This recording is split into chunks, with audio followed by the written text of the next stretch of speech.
Fala pessoal, tudo certo? Eu sou o Good Nerd e sejam muito bem-vindos a mais um vídeo. E bom, minha DM lá no meu Instagram, tanto da página como do Instagram pessoal, estava lotada do mesmo pedido e quando eu fui dar uma olhada aqui nos comentários dos vídeos sobre Harry Potter, era sempre a mesma mensagem.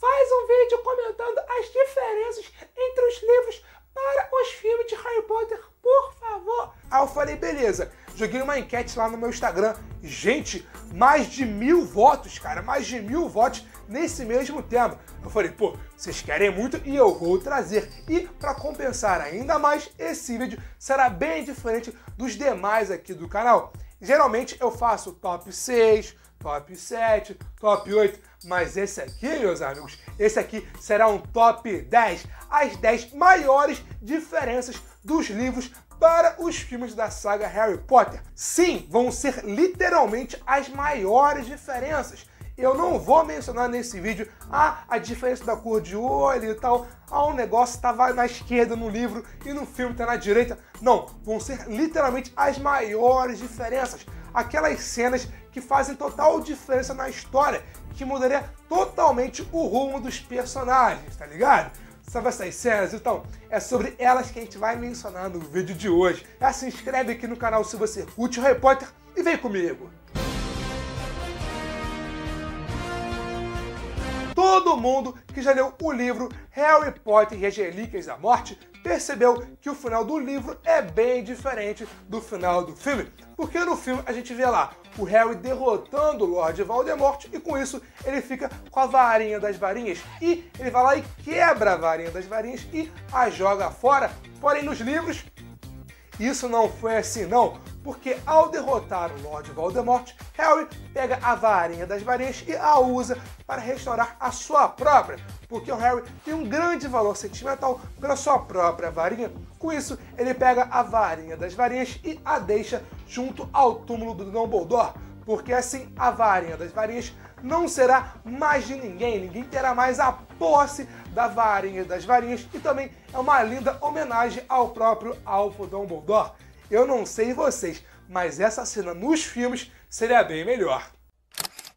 Uma coisa que deixou muito fã de Harry Potter decepcionado quando foi adaptado para os cinemas foi o seu relacionamento com a Gina, porque nos filmes é algo muito razoável, eles apenas trocam beijinhos, né, alguns flertes e nada mais.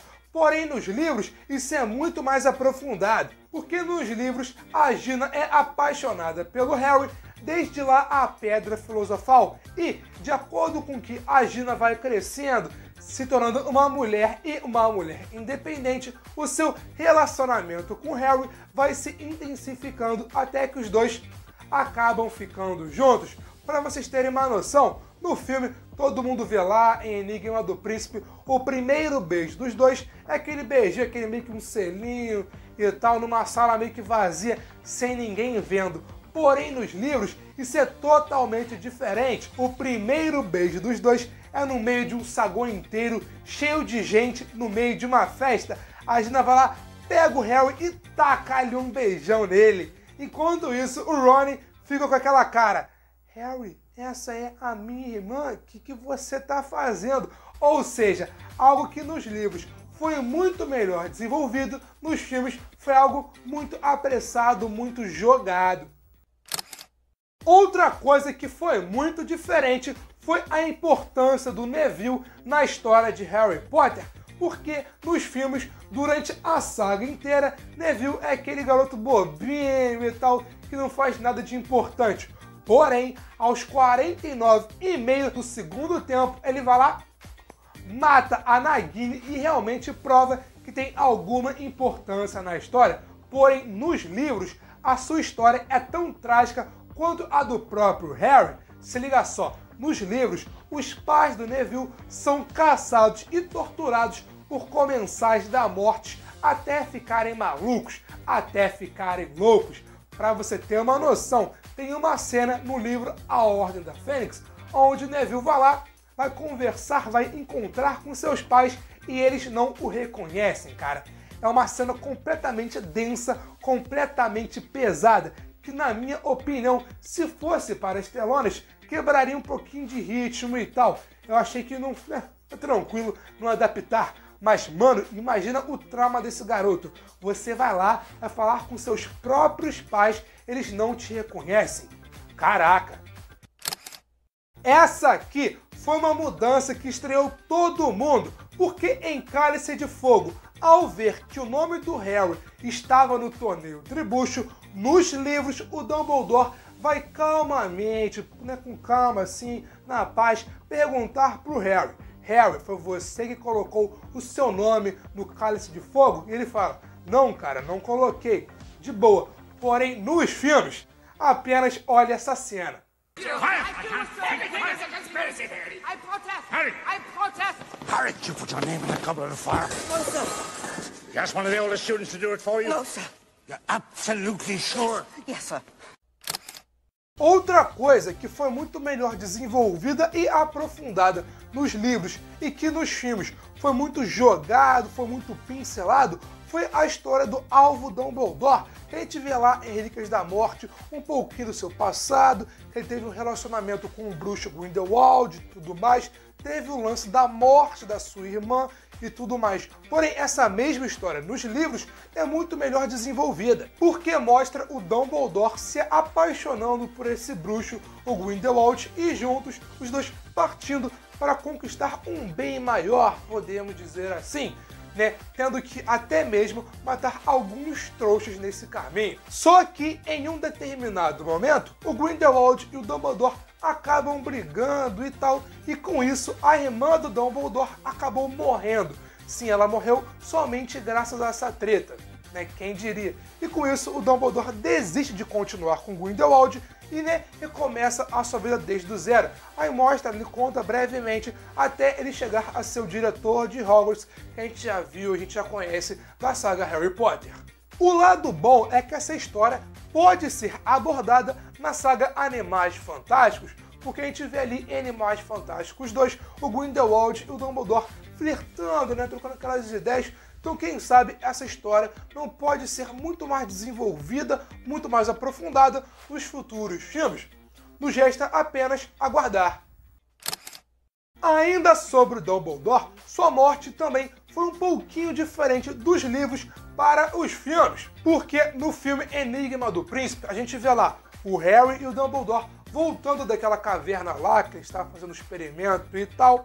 Aí o Dumbledore sabe, tá sentindo que ele vai morrer e pede pro Harry ficar no andar de baixo, apenas vendo. Aí mostra lá o Draco ameaçando o Dumbledore e o Snape acabando matando o Dumbledore naquela cena triste que fez todo mundo chorar e tal. Só que nos livros essa cena foi um pouquinho diferente, porque ao invés de apenas pedir pro Harry ficar imóvel sem fazer nada, o Dumbledore tá com feitiço e petrifica o Harry para que ele apenas, literalmente, assista o Snape matar o Dumbledore, cara.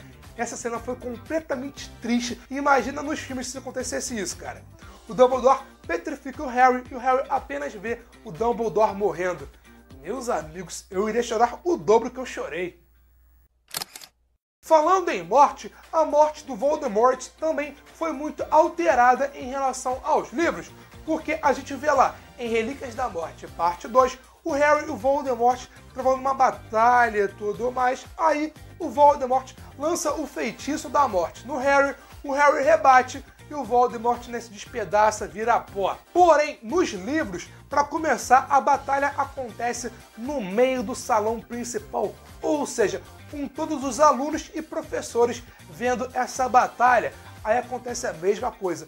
O Voldemort tá com o feitiço da morte, Harry rebate e volta para o próprio Voldemort. Só que ao invés dele despedaçar, ele simplesmente morre, ele cai ali no meio de todos os outros mortos dessa batalha.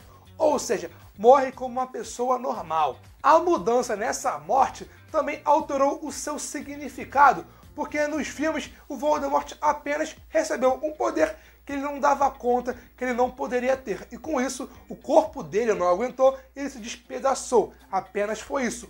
Porém, nos livros é algo muito mais profundo e muito mais complexo, porque Tom Riddle era apenas um humano, um ser humano mortal e falho, ou seja, ele cometia erros. E com isso, ele errou ao lançar o feitiço da morte, acabou voltando para ele e ele morrendo como um ser humano normal, porque mesmo com todo o seu poder, com a sua transformação, ele não passava de um mero mortal. Ou seja, essa morte, na minha opinião, não poderia de jeito nenhum ter sido mudada, porque, pô, olha só a diferença que faz. Essa aqui, todo mundo que já leu os livros percebeu que foi a ausência do Dobby, porque nos filmes a gente vê lá, o Dobby aparece em A Câmara Secreta e só volta a aparecer em Relíquias da Morte. Porém, nos livros, ele é um personagem muito mais importante e aparece várias e várias vezes. Porque depois de ser libertado pelo Harry, o Dobby começa a trabalhar em Hogwarts. Ou seja, ele começa a aparecer várias e várias vezes. Ele aparece em Prisioneiro de Azkaban, se eu não me engano, Cálice de Fogo, Ordem da Fênix, e aí sim, volta em Relíquias da Morte. Ou seja, ele aparece várias e várias vezes, ganha o seu próprio salário trabalhando em Hogwarts, muda de roupa, porque a gente sempre vê ele com a mesma roupa, com aquela roupa de maca e tudo mais. Ou seja, o Dobby é um personagem completamente diferente do que ele é nos filmes, e com isso, a sua morte lá em Relíquias da Morte seria muito mais sentimental e muito mais triste do que realmente foi. Outra coisa que também não foi para os filmes foi meio que a redenção de Duda, porque a gente vê lá em A Ordem da Fênix, o Duda é salvo pelo Harry após ser atacado por um dementador e tudo mais. Porém, o Duda nunca esqueceu disso, nunca esqueceu que foi salvo pelo próprio Harry e desde então passou meio que a respeitá-lo, podemos dizer assim. Tanto que, quando o Harry está indo embora da casa dos seus tios, o Duda vai lá, aperta a mão do Harry e o deseja boa sorte, mas foi aquele boa sorte no sentido de, pô, cara, desculpa aí, muito obrigado por ter me salvado, eu sei que eu fui um péssimo primo e, pô, né, muito obrigado, serei eternamente grato e que você consiga vencer sua batalha. Cara, seria o quê? 2 minutos no máximo de cena, que seria muito importante para o próprio personagem, porque durante a saga inteira ele é insuportável, todo mundo odeia ele e, pô, ver ele meio que se rendendo, sua redenção, seria legal. E para fechar, temos mais um caso que tinha no livro, porém quando foi adaptado para os filmes, não aconteceu, que foi a tal luta que ocorreu em Enigma do Príncipe. Bom, quando o Harry e o Dumbledore voltam da caverna, o Snape mata o Dumbledore, contei anteriormente para vocês. Bom, logo após a sua morte, a morte do Dumbledore, haveria uma grande batalha em Hogwarts, onde diversos comensais da morte importantes acabariam morrendo, ou seja, muito comensal que a gente viu em Relíquias da Morte Parte 2 não era para estar lá. E também teria a semi-transformação do Guy Weasley em lobisomem, ou seja, várias coisas muito importantes que nem sequer aconteceram. Isso porque o diretor David Yates, né, optou por não adaptar essa batalha, porque segundo ele, já teve uma grande batalha em A Ordem da Fênix, teria uma grande batalha em Enigma do Príncipe, teria aquela cena lá no casamento e teria a batalha de Hogwarts em Relíquias da Morte Parte 2. Ele ficaria muita batalha em muito filme, ele preferiu não adaptar. Só que, pô, essa batalha faria total diferença na história. Mas me conta, qual dessas coisas você mais sentiu falta nos filmes de Harry Potter e qual coisa você gostaria que fosse adaptada melhor para os filmes? Comenta aqui, porque, meus amigos, esse assunto tem muito o que falar. E, claro, se inscreve no canal caso você ainda não for inscrito, porque, pô, eu quero muito trazer mais vídeos de Harry Potter aqui no canal. Mas, é claro, eu só vou trazer se vocês curtirem o vídeo e se inscreverem no canal, para saber que vale a pena, né? Então, tudo depende de vocês. E também me siga nas redes sociais, lá você pode me encher o saco para falar mais de Harry Potter. Funcionou, né? Aqui estamos. E também conversar comigo, trocar aquela ideia marota, pô, dá essa moral pra gente. Mas foi isso, eu te vejo na próxima. Valeu, falou e fui!